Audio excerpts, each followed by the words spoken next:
నమస్తే సార్. నమస్కారం సార్, మనకు చూసుకుంటే సమాజంలో చాలా తక్కువ స్థాయిలో ఉన్న వాళ్ళు, మధ్యతరగతి వాళ్ళు, చాలా హై పొజిషన్లో ఉన్న వాళ్ళు, 3 రకాల మనుషులు ఉన్నారు. ఎప్పుడు తక్కువలో ఉన్నవాడు నేను ఇంకా బెటర్గా ఎట్లా అవుతా అని కొంతమంది మాత్రమే ఆలోచిస్తుంటారు. ఆలోచనలోనే ఉండిపోయే వాళ్ళు ఉంటారు, ముందుకు అడిగేసే వాళ్ళు ఉంటారు. సేమ్ అట్లానే మధ్యతరగతి వాళ్ళు కూడా ఆలోచిస్తారు. వీళ్ళకి కొంచెము హంగులు ఆర్భాటాలు ఎక్కువ ఉంటాయి. తక్కువ ఉన్నా కూడా అటు వాళ్ళకన్నా ఇటు వాళ్ళకన్నా వీళ్ళకే ఎక్కువ ఉంటుంది కోరికలు అనుకుంటారు కొంతమంది. నేను వాళ్ళలాగా ఉండాలంటే ఏం చెయ్యాలి ఇట్లా ఆలోచించే వాళ్ళు ఉంటారు. అట్లాంటి వాళ్ళు నేను మిడిల్ క్లాస్ నుంచి హై లెవెల్కి వెళ్ళాలి అని అంటే ఏం చెయ్యాలి, అలాంటి వాళ్ళకి ఏం చెప్తారు సార్? నైస్.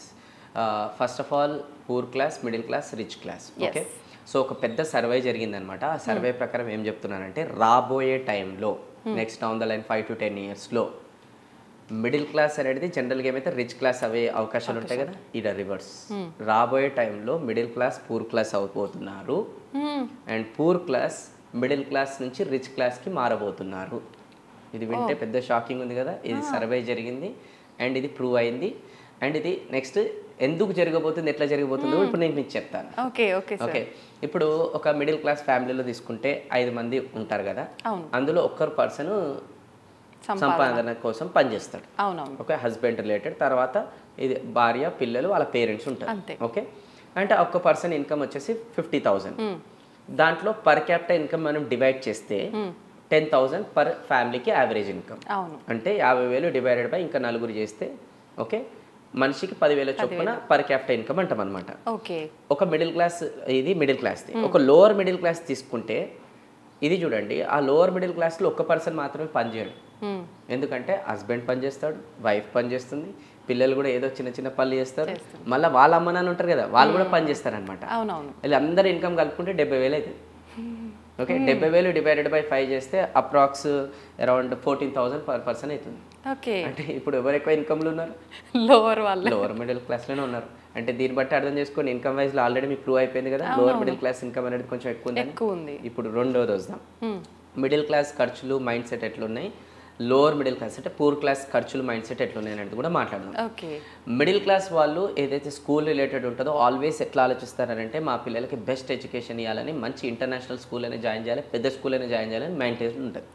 ఓకే, బట్ వాస్తవంగా మాట్లాడితే ఏదైతే ఎక్కడైతే మంచి ఎడ్యుకేషన్ ఇస్తున్నారో అది బెస్ట్ స్కూల్, అంతేగాని ఫీజులు ఎక్కువ ఛార్జ్ చేస్తే బెస్ట్ స్కూల్ కాదు అది. ఓకే, కొంతమంది మైండ్ సెట్లు అట్లా అయిపోయింది, ఈ స్కూల్లో ఎక్కువ ఫీజు అంటే మంచి ఎడ్యుకేషన్. మిడిల్ క్లాస్ అట్లనే ఆలోచిస్తారు. కానీ నేనేమంటున్నానంటే మిడిల్ క్లాస్ అంటే అందరూ అనుకోకండి, కొంతమంది మళ్ళీ ఇది, ఎందుకంటే కొంతమంది పాజిటివ్ కూడా ఆలోచిస్తారు. సో వీళ్ళు ఏదో ఎక్కువ ఫీజు ఛార్జ్ చేస్తే ఆ స్కూల్లో జాయిన్ చేస్తారు పిల్లలు. ఓకే, అంటే ఇక్కడ వీళ్ళ సంపాదనలకేని మ్యాక్సిమం ఇన్కమ్ స్కూల్ ఫీజుకే వెళ్ళిపోతుంది. కానీ లోవర్ మిడిల్ క్లాస్ అట్లా కాదు. అంటే లోవర్ అంటే పూర్ క్లాస్ వచ్చేసి గవర్నమెంట్ స్కూల్లో జాయిన్ చేస్తారు. అంటే గవర్నమెంట్ స్కూల్లో ఫీజుతోనే అయిపోతుంది పని. అంటే ఇక్కడ చాలా సేవింగ్ జరిగిపోయింది. రెండోది మిడిల్ క్లాస్ వాళ్ళు ఏదైనా రోగం వస్తే పెద్ద హాస్పిటల్కే పోవాలి, తగ్గేదే లేదంటారు. ఓకే, మంచి పెద్ద హాస్పిటల్కి పోవాలి, హాస్పిటల్కి పోయినా కూడా నీట్గా ఉండాలి, క్లీన్గా ఉండాలి, రూమ్ మంచిగా ఉండాలి, టీవీ ఉండాలి, మంచిగా ఉండాలి, అంతా. హాస్పిటల్కి పోయిరా లేదంటే పెళ్ళికి వస్తారా, రెస్టారెంట్కి పోయిర్రా, వెకేషన్కి పోయిర్రా, అంటే అట్లా ఫీలింగ్స్ ఉన్నాయి వాళ్ళకి. మనకి హైజీన్ ఉండాలి, మంచిగా ఉండాలి, అది పోవాలని. సో అక్కడ హాస్పిటల్కి పోతారు అండ్ పోయిన తర్వాత మొత్తం ఏమవుతుంది, పెద్ద పెద్ద బిల్లులు అయిపోతాయి, సేవింగ్లకి మొత్తం పోయింది ఏదైనా రోగం వస్తే. ఓకే, కానీ ఈ పూర్ క్లాస్ వాళ్ళు ఏదైనా రోగం వస్తే మంచిగా ఆధార్ కార్డు పట్టుకొని గవర్నమెంట్ హాస్పిటల్కి పోయి, అది కొన్ని పథకాలు ఉంటాయి అనమాట, ఆరోగ్యశ్రీ పథకం రిలేటెడ్, దాని రిలేటెడ్లో ఖర్చులు అయిపోతాయి. ఎందుకంటే వాళ్ళకి అవన్నీ అవసరం లేదు, అంటే ఈడ కూడా డబ్బు సేవ్ అయిపోయింది. మిడిల్ క్లాస్ వాళ్ళు ఎవ్రీ మంత్ ఎంటర్టైన్మెంట్ కోసం మస్తు ఖర్చు పెడతారు అనమాట. ఏది సినిమాకి పోతే మంచి సినిమాకి పోవాలి, దాని తర్వాత రెస్టారెంట్కి పోతే మంచి రెస్టారెంట్కి పోవాలి, వెకేషన్స్కి వెళ్ళాలి, ఇవన్నిటికి వెళ్ళాలి, లేదంటే వీళ్ళకి మనశ్శాంతి ఉండదు అనమాట. సో మంచిగా వెళ్ళి ఖర్చు పెట్టేస్తారు. అంటే వాళ్ళకైనా కూడా సేవింగ్ పోయింది.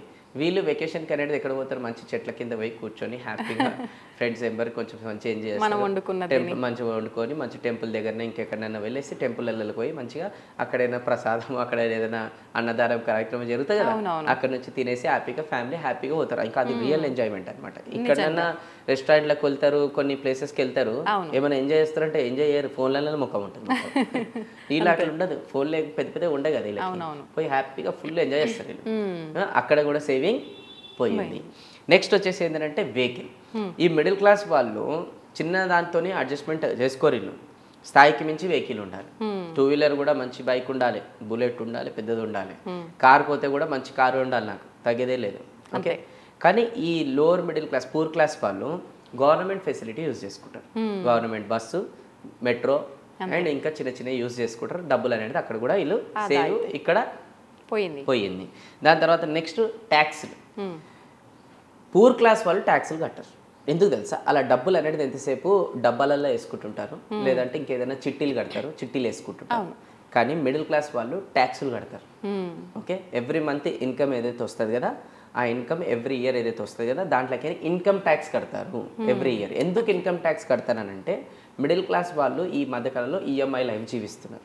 అంటే ఈఎంఐల ఫోను, ఈఎంఐల బైకు, ఈఎంఐల ఫ్రిడ్జ్, ఈఎంఐల టీవీ, ఈఎంఐల పెళ్ళి, ఈఎంఐల వైఫ్, ఈఎంఐల పిల్లలు పోవడం కూడా ఈఎంఐలే. సో వీళ్ళు ఈఎంఐల జీవితం ఉంది కాబట్టి ఎక్కడన్నా పోతే వీళ్ళకి లోన్ ఇవ్వాలంటే వీళ్ళు ఐటీ రిటర్న్స్ కట్టాలి. అంతే, ఐటీ రిటర్న్స్ కట్టకపోతే లోన్ ఇవ్వరు. సో అందుకోసం వీళ్ళు ఇన్కమ్లకి కొంత శాతం ఏం చేస్తారు, గవర్నమెంట్కి ట్యాక్స్ కడుతున్నారు. ఎందుకోసం? ఈఎంఐలకు కాబట్టి. వీళ్ళు ట్యాక్స్ కట్టరు, ఎందుకంటే వీళ్ళు డబ్బాలలో ఉంటాయి కదా, అకౌంట్లలో పైసలు ఉండవు, చిట్టీలలో ఇస్తారు కదా. సో అందుకోసం సో వీళ్ళు ట్యాక్స్ కట్టేసి కూడా అక్కడ కూడా పేదవాళ్ళు అవుతారు, ఎవరు మనలు. సో ట్యాక్స్ కట్టడం దేశానికి మంచిదే, కట్టాలి కూడా అది బై ద వే. బట్ చెప్తున్నా డిఫరెన్స్. నెక్స్ట్ ఇక ఫైనల్గా వచ్చేసి ఏంటంటే వీళ్ళు ఎక్కువ సేవింగ్స్ చేయరు, ఎక్కువ ఇదంతా జర్నీలో మీరు చూసారు కదా, ఖర్చులు అనేది ఎక్కువ పెడతారు. ఇక్కడ పూర్ క్లాస్ అనేది ఎక్కువ సేవ్ చేస్తారు. ఇక్కడ మిడిల్ క్లాస్ వాళ్ళు చిన్న అడ్వాంటేజ్ ఏంటంటే వీళ్ళు కొన్ని సందర్భాల్లో సేవ్ చేసి ఇన్వెస్ట్ చేస్తారు. వీళ్ళకి ఇన్వెస్ట్మెంట్ తెలియదు. పూర్ క్లాస్ వాళ్ళకి ఇంత సేవ్ చేసి కూడా వాళ్ళు అట్లనే ఆ డబ్బాలలో పెట్టుకొని ఉంటున్నారు. అంతే. కానీ ఎందుకు ఇప్పుడు నేను రాబోయే టైంలో poor class, middle class or rich class అవుతారని ఎందుకు చెప్తున్నా అంటే రేపటి రోజున ప్రతి గ్రామంలో ఆల్రెడీ వచ్చేసింది, మొత్తము ఇండియాలో వరల్డ్ వైడ్ ప్రతి ఒక్కరికి ఇంటర్నెట్ కనెక్షన్ అనేది అందుతుంది, ఇంటర్నెట్ ఫెసిలిటీ దొరుకుతుంది, ప్రతి ఒక్కరికి మొబైల్ ఫోన్ యాక్సెస్ వస్తుంది. మొబైల్ ఫోన్ యాక్సెస్ వస్తే వాళ్ళకు కూడా ఈ నాలెడ్జ్ అందుతుంది. సో ఈ నాలెడ్జ్ అందినప్పుడు ఆ రోజు ఏ రోజైతే రియలైజ్ అయ్యి వాళ్ళకు మ్యూచువల్ ఫండ్ గురించో, స్టాక్ మార్కెట్ గురించో, ఇన్వెస్ట్మెంట్ గురించో తెలిసిపోయింది అనుకోండి, అప్పుడు వాళ్ళు ఏం చేస్తారు, డబ్బలో ఉన్న డబ్బులని తీసి వాళ్ళు ఇన్వెస్ట్మెంట్ స్టార్ట్ చేస్తారు. అండ్ అప్పుడు స్టార్ట్ చేశారనుకోండి ఏమైపోతుంది, వాళ్ళు ఎదిగి ప్రోగ్రెస్ అయితేనే ఉంటారు. అప్పుడు వీళ్ళకి తెలిసి పూర్ క్లాస్ అవుతారు, వాళ్ళకి తెలియక పూర్ క్లాస్లో, కానీ తెలుసుకుంటా స్టేజ్కి తొందరలో వచ్చేస్తున్నారు, వాళ్ళు అప్గ్రేడ్ అవుతున్నారు వాళ్ళు కూడా. అండ్ తొందరగా వాళ్ళు మిడిల్ క్లాస్కు, రిచ్ క్లాస్కు షిఫ్ట్ అయిపోతారు. ఇది చాలా పెద్ద డిఫరెన్స్ ఇది. సో అందుకోసమే చాలామంది ఏదైతే మిడిల్ క్లాస్ రిలేటెడ్ ఉన్నారో సో వాళ్ళు మైండ్ సెట్ని కొంచెం చేంజ్ చేసుకోవాలి. ఏం చేంజ్ చేసుకోవాలి? ఇంతకుముందు వీడియోలో మనం చెప్పుకున్నాం ఖర్చులు ఎక్కడెక్కడ తగ్గించుకోవాలన్నా కదా, ఆ వీడియో చూడాలి. ఆ వీడియో చూడాలి. ఆ వీడియో చూసి ఖర్చులు తగ్గించుకొని దాని తర్వాత మనం మ్యూచువల్ ఫండ్ గురించి కూడా ఒక వీడియో మాట్లాడాలి, ఎక్కడెక్కడ మనం ఇన్వెస్ట్మెంట్ చేస్తే డబ్బులు ప్రోగ్రెస్ అవుతాయి. ఓకే, ఆ వీడియో చూసి ఇన్వెస్ట్మెంట్ చేయాలి. అంటే ఈ 2 వీడియోలు చాలా ఇంపార్టెంట్. వీలైతే డిస్క్రిప్షన్లో లింకులు పెట్టేస్తే బాగుంటుంది. Thank you sir, thank you very much.